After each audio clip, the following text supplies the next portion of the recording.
Greetings, fellow RotoBallers. Welcome back. It's Week 12. It's the Checkdown Boom Bust Edition. Our favorite booms and busts for Week 12. Link, comment, question below. Joey Christopoulos, Dave Rispoli is my co-host. Bye weeks this week, Cardinals and Chiefs. And also keep in mind, we are taping this on a Tuesday. You're probably watching this after Thanksgiving. So no Turkey Day players in this lineup this week, but hopefully we can find you some league winners for the weekend slate. Dave, how are you, my friend? I'm hungover from turkey and beer and all the fixings. If you're watching this, I mean, right now I'm not, but if you're watching this, just know that I probably am at this point. There's a delicious glaze upon your screen right now that I think is very nice. And might I add, did you gain 12 pounds? I did. Thank you for noticing. I tried. Very quickly. Good work. Well, let's get to our favorite booms and busts for Week 12. But let's start with the booms. Let's try and get some people some wins in the fantasy leagues this week. Dave, who's your first boom? Mr. Marchese. I mean, this one sounds obvious, but he's kind of cooled off in the second half of the season, as we thought he would. Touchdown regression we thought was coming, but it turns out it was just yardage regression, I guess, because this guy is just a tutty machine. He can't be stopped. Even when you look at your fantasy score and you're going, oh, man, Ja'Marr Chase is kind of laying an egg. In the end of the game, he'll catch a touchdown for you. He's just that good. He's as consistent as they come. In half PPR, he only has gotten you one single-digit fantasy game. As I said, last time he played Pittsburgh, torched them. Two tutties, 65 yards. We like him a lot this week. I think an even bigger game could be there yardage-wise. I like Burrow in this game too, but Chase is definitely going to be the boom. Yeah, I'm right there with you. Now, he put up those two tutties in Week 3, and since then, the Steelers have been down Minkah Fitzpatrick, down TJ Watt, down multiple really key defensive players. They're already up to 10th most fantasy points allowed to wide receivers, and I just think that secondary is in trouble. And here's the final stat that I like the most, and this is why he's a big boom for me in Week 12, is that 7 different receivers have posted at least 15 fantasy points against the Steelers. So when it goes big, it goes bonanza, and I think that's going to happen for Ja'Marr Chase this week. Dave, who's your other boom this week? Who do you think is going to really pop? Now, this is a little controversial because I was on the fence about this guy, but it's more about the matchup and then a little bit of news I got this morning. It's going to be Miles Sanders, okay? Taking on the Giants. Jordan Howard is probably going to be ruled out. Now, if you're watching this and for some reason Jordan Howard's playing, maybe things get murky. But for me, this backfield is very muddled, and I know Boston Scott's still there, and I know this means if Jordan Howard's out, they're probably going to activate Kenneth Gainwell. And I know Miles Sanders almost put the ball on the ground twice in that game. Definitely did once, kind of did the other time, but got saved by a teammate.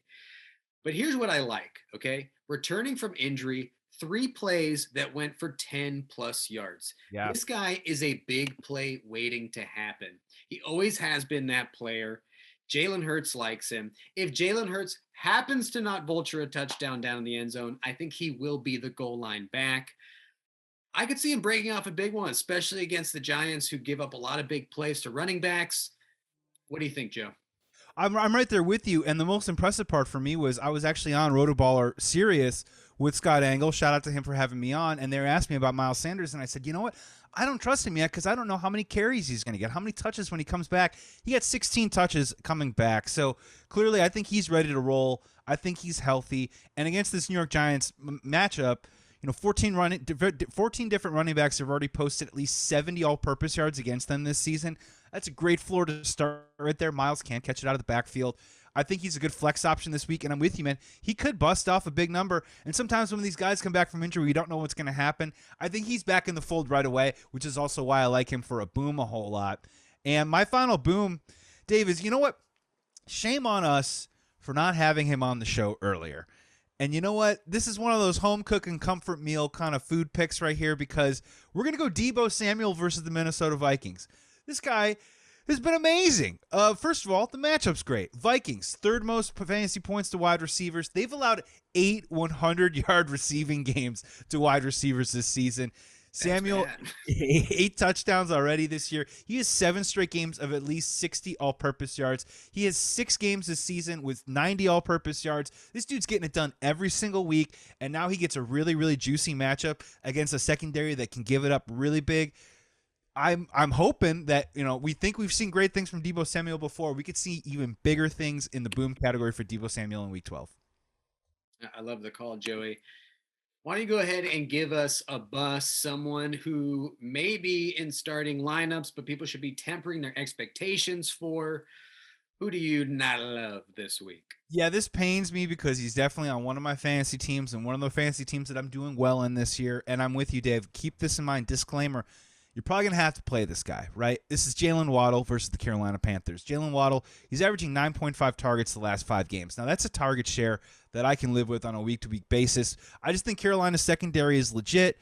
Look, Waddle scored on a rushing touchdown last week, but he hasn't caught a touchdown since week 6, right? So, obviously, in the screen game, he's seen a lot of targets, the short passing stuff. Yes, it's great in PPR leagues, but eventually you are going to want him to find his way into the end zone. It just really hasn't happened recently. Now, keep in mind, Carolina got burned big time by the Washington football team's offense, especially like Terry McLaurin last week. I'm kind of calling outlier on that. And even after that performance, they're still allowing the third fewest fantasy points to wide receivers this year. I'm not saying don't start Jalen Waddle. I'm just saying he could be a bust, and there might be some options on your lineup that you might want to consider because you just had him in there every single week. He might disappoint this week. Yeah, that's a great call, Joey. He's a guy that's obviously in most people's starting lineups. But hey, maybe you have an abundance of wide receivers. Maybe you're thinking about Waddle in your flex, and you maybe have someone that you like a little bit more than him. We're saying this may be the week to bench the guy. Dave, give us one more set, man. I was gonna give you a bus. I was debating between the Titans running backs or the Titans wide receivers, and I think both are gonna bust. And Ryan Tannehill. So I'm gonna go all of you Titans. The Yeah. Titans versus New England. This is a lot about the team and even more about the matchup. I don't like anything. Okay, let's start with the running backs. In the last 3 weeks, no Tennessee running back has surpassed 40 yards on the ground. Now, time stamping this. This is a Tuesday. News broke right before we started recording this. The Titans, for some reason, have released Adrian Peterson. That was short-lived. He's gone. So I know a lot of people are probably thinking, oh, I have Deontay Foreman. That means a huge bump in carries. No, not so fast. Dontrell Hilliard was signed to the team. He got more carries than him last week. Are they going to sign another veteran? This is a mess, and I don't think any of them are going to truly boom in fantasy. And New England, 11th toughest matchup for running backs. Then we move over to the wide receivers. I'm even going to throw A.J. Brown in the mix right here. We don't know if he's going to play. We don't know how healthy he is going into this game. I hope he does play, but even if he does, if there's one thing Bill Belichick knows how to do is completely wipe out your top option. He will absolutely remove A.J. Brown. I promise you that's who they'll be focusing on. So then you look at these other wide receivers. Marcus Johnson was just put on IR. So now we're looking at Westbrook Akine, Des Fitzpatrick, Chester Rogers, a real who's who, Joey. I mean, look, folks, we're talking about it's week 12. You are 1 or 2 weeks away from the playoffs. Do you really want to put your hopes of making the fantasy playoffs on Chester Rogers? Like, find somebody else. Find anybody else. This is not the week for the Titans, my friends. Yeah, this season, look, it's been one of the more unpredictable NFL seasons that we've seen in a long time. But look, there's going to be a lot of leagues out there and a lot of teams that are in must-win territory. You lose this week, you probably don't have a shot at the playoffs. And the Tennessee Titans across the board, it's just a tough matchup, right? You had already mentioned one of them, but quarterbacks, the Patriots, second fewest fantasy points allowed to quarterbacks. Running backs, 11th fewest fantasy points to running backs. Wide receivers, 7th fewest. Tight ends, 3rd fewest. It's red light across the board. The Patriots, they've allowed only 13 points over the last 3 weeks. They've held opponents to 17 or less points in 9 different games this year. And you got a Tannehill who's just not, I mean, it's been kind of proven almost to this point where he just doesn't perform well when Derrick Henry's not in the lineup. It's trouble, right? The only way that the Titans maybe win this game is a low-scoring affair. That's not good for fantasy success. I would stay away from all of them. I like the call a lot, Dave. Yeah, and that's our bus. Those are our booms. Hopefully everyone had a lovely holiday weekend. Keep enjoying it, folks. There's so little fantasy football left. Hopefully you're enjoying it. Yeah, it's flying by even with the extra week this season. And Dave, before we go, do we got a quick life turkey day boom? Yeah. I get to be with my family. That's a huge boom. And the bust is I get to be with my family. I was gonna say my life boom is I get to be with my family, named turkey, mac and cheese, Yes. stuffing, mashed potatoes, corn casserole, green beans, Those are garlic the bread. that's my favorite kind of family. They don't like nitpick things about you or Oh, like bring up weird stories about your past. They just are delicious and fill you up, you know? don't get me started on Uncle Garlic Bread. I can't get enough of that guy. He's the best. And my life bust is, Dave, you'll appreciate this, trying to exercise the day after Thanksgiving. Oh, don't do it. Just don't. Just don't, dude.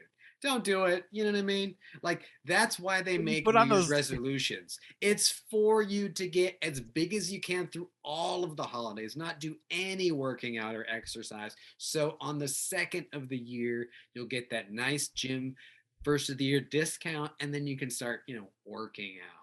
yeah, exercise the day after Thanksgiving is like when you're on an airplane and you put on, or like if you put on one of those life preserver things and you blow them up, and you're just like, why is this? This is all on me right now. It's just a mess. So Just maybe sweating don't like do a it. I think that's what pig. we're saying. Yeah. I think that's just skip it. Skip it until the end of the New Year's. Well, good stuff, man. Happy Thanksgiving to you and Happy your Thanksgiving, family. Joe. I will tell Uncle Garlic Bread you said hello. And thank you so Please much do. for checking out the checkdowns. Week 12, boom and bust. My name is Joey Christopoulos. Dave Rispoli. You can find our handles right below there. Again, comment and question. Thank you so much, and we'll see you next week. Bye, guys. Gobble.